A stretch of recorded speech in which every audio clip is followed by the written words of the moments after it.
इस वक्त हम मौजूद है राजधानी जयपुर के शास्त्री नगर कब्रिस्तान में, और हम आपको बता दें आज फिर दोबारा रात को कब्रों पे से कत्ले उठाए गए और कब्रों के साथ गतिविधि सामने आई है।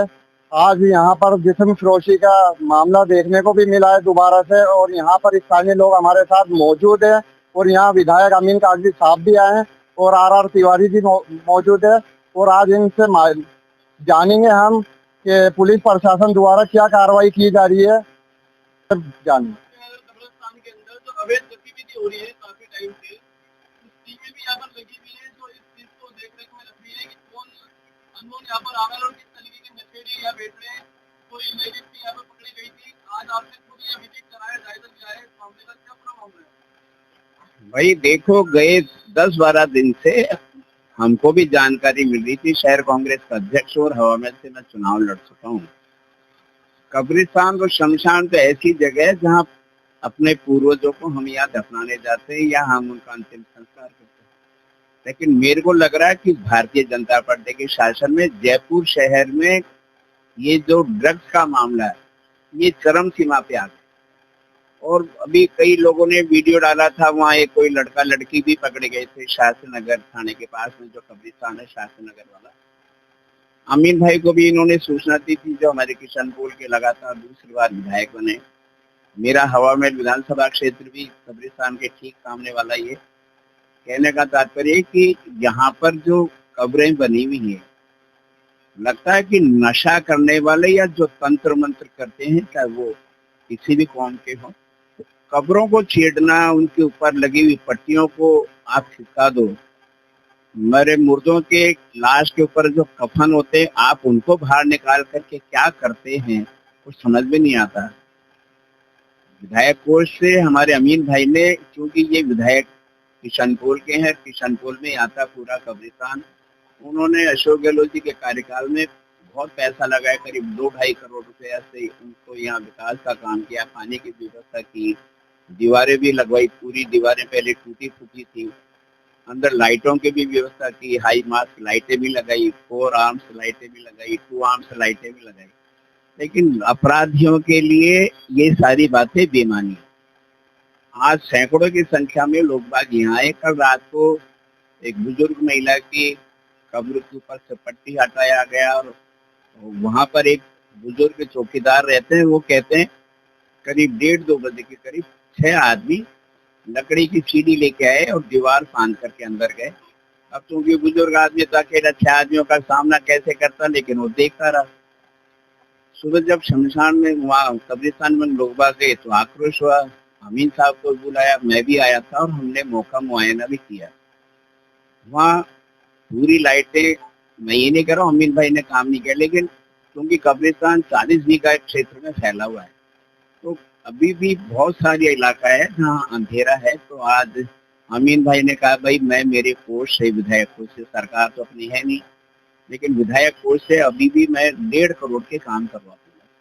लेकिन आज मैंने भी तय किया है कि कल हम जिलाधीश महोदय से भी मिलेंगे, जयपुर शहर के जिलाधीश महोदय, और शहर कांग्रेस का एक ही डिमांड रहेगी कि पूरे शहर की कहीं भी कब्रिस्तान हो या हमारे शमशान हो, वहाँ पुलिस की गश्त होनी चाहिए। क्योंकि गश्त रात को पुलिस वाले करते हैं हर थाने के बार में, आप दुपहिया वाहनों को तो रोक करके आप उनके चेकिंग करते हैं, लेकिन ये जो नशेड़ी रात को घूमते हैं, जो गांजा बेचते हैं, जो अफीम बेचते हैं, जो नशे का कारोबार करते हैं, बिना पुलिस के मदद के रातों रात ऐसा नहीं हो सकता।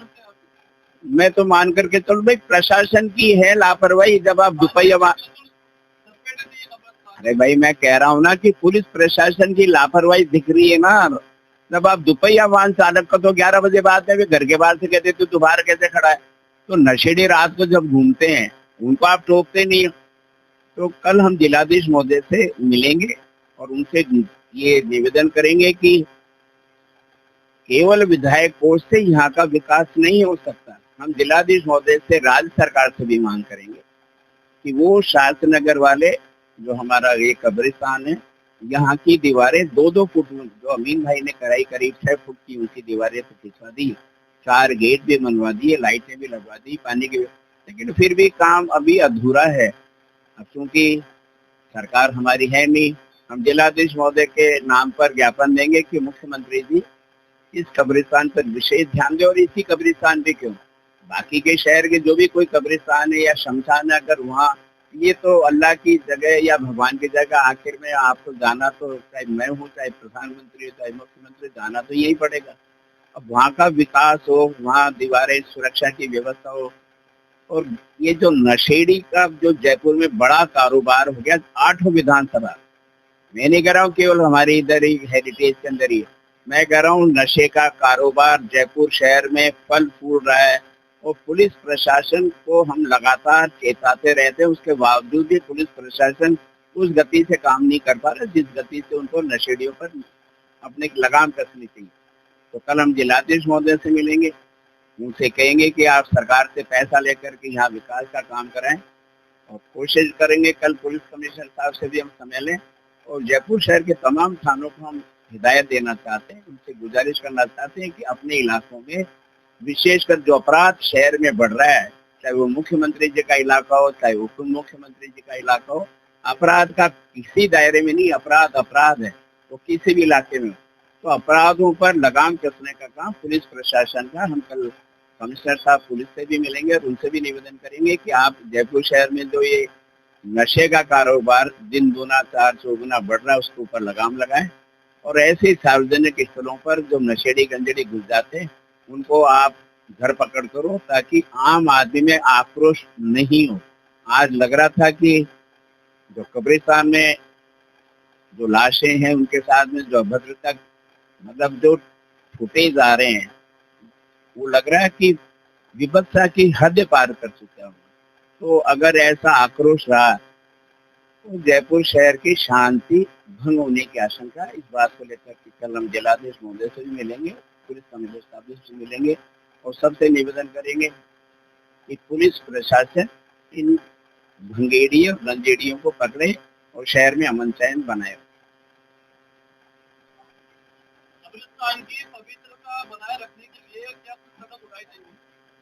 बिल्कुल, अभी 25 तारीख से जो हमारी टीम है, हम सब जो भी हमारे भाई लोग हैं, हम सब रात को 10 बजे से पूरा सर्चिंग ऑपरेशन करते हैं। 10 बजे से लेकर हम रात को 1-1:30 बजे तक यहाँ पर कार्य करते हैं।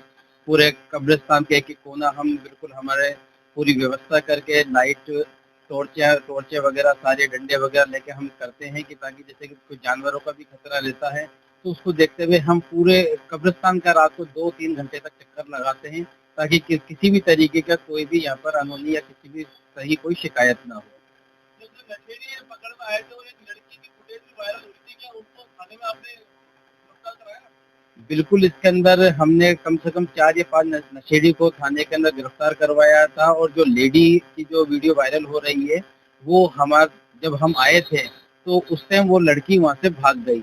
जब हमने पहले दिन से जो हमने हमारा जो ऑपरेशन चलाया था, जो हमने हमारी सर्च की थी, उसके हिसाब से हम जब आए थे तो उसके साथ 2 लड़के थे। तो एक लड़के को तो हमने पकड़ लिया था, तो उसको तो हमने वहाँ पर जब अपने शास्त्री नगर थाने को दे दिया था बुलाकर, और एक लड़का और लड़की वहाँ से भाग गए थे।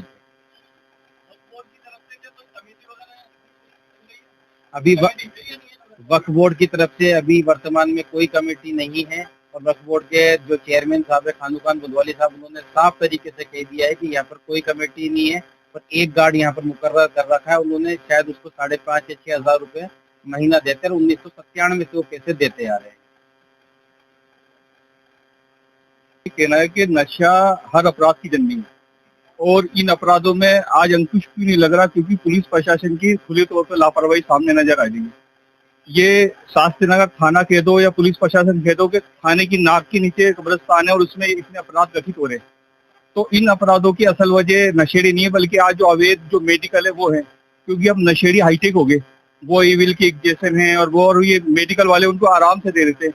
तो इस पर भी अंकुश लगे कि अवैध मेडिकल कोई भी दवा ऐसी चीज है जो डॉक्टर के बिना लिखी भी हो। अब हमारी निगाह केवल नशेड़ियों पे जाती है, मेडिकल स्टोरों पे नहीं जाती। और मुसलमानों के हर एरिया में जो भी मेडिकल स्टोर है वो इस तरह की दवाई आराम से मुहैया करवा रहा, क्योंकि उनको आसानी हो रही है और उनका पता नहीं चलता। तो प्रशासन से भी ये मांगे कि भाई ये मेडिकल है और पुलिस प्रशासन सख्ती से कार्रवाई करे, ताकि इस तरह की गतिविधियों पे विराम चले। कितने बजे रात को? 1:30 बजे। कितने दिन आए थे? 6 आदमी। 6 आदमी थे। हाँ वो इधर से आए। रात को 1:30 बजे 6 आदमी थे। हाँ सही 1:30 बज रहा हूँ। चाचा हाँ हाँ बता दो एक बार सारी बात।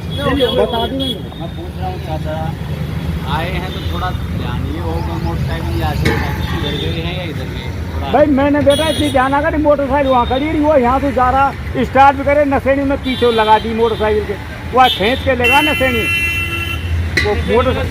हाँ सिटी पीछे को लगाई मोटरसाइकिल, वहाँ खींच के लगाए वो।